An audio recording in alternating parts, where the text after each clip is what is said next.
I think it's been absolutely amazing watching this. However, with those futures the way they are at the moment, 1,000-point movement in a day, we don't see them backing them up with another 500 points or something like that. So technically, you probably will see a little bit of a pullback today or tomorrow or tonight in the US market, just because of that's such a huge rally that we saw last night. What do you think is the predominant psychology here? Is it a buy the dip, or is it a sell the rally, or a bit of both? I don't know. I think fear.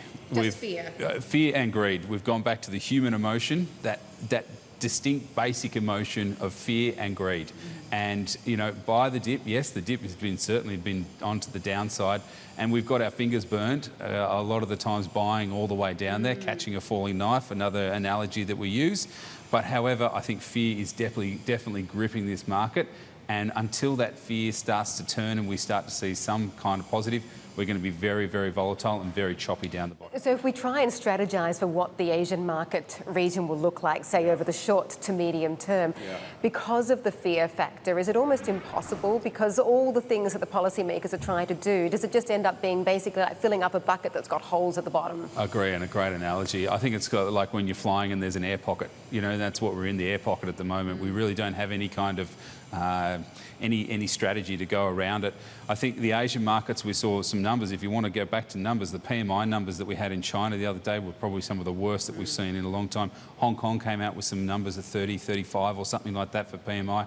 They're horrible numbers. Even with the stimulus that Hong Kong's tried to put with giving them extra money and residents, those kinds of things, we haven't really seen that really taking effect again. So yeah, I think caution. And certainly I think the Asian markets are definitely going to be in a lower for longer period going forward. Okay. Nancy. Yeah.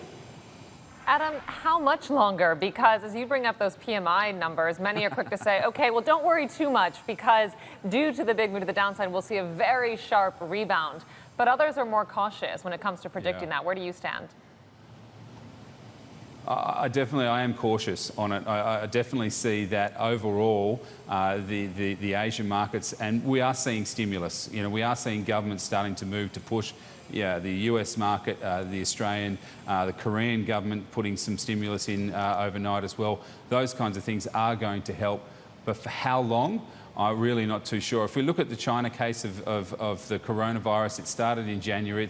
They're saying now the factories are around about 50% back up to production again. That's been about a 2 to 3 month period where we've seen this lag.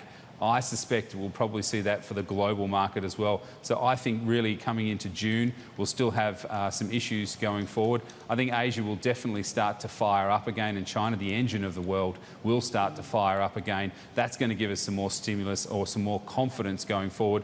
But those numbers coming into end of June are still going to be pretty bad. Hi, I'm Emily Tan, and thanks for watching CNBC. You can check out more of our videos by clicking on the boxes on the screen, and don't forget to subscribe to the channel for more. Thanks for watching.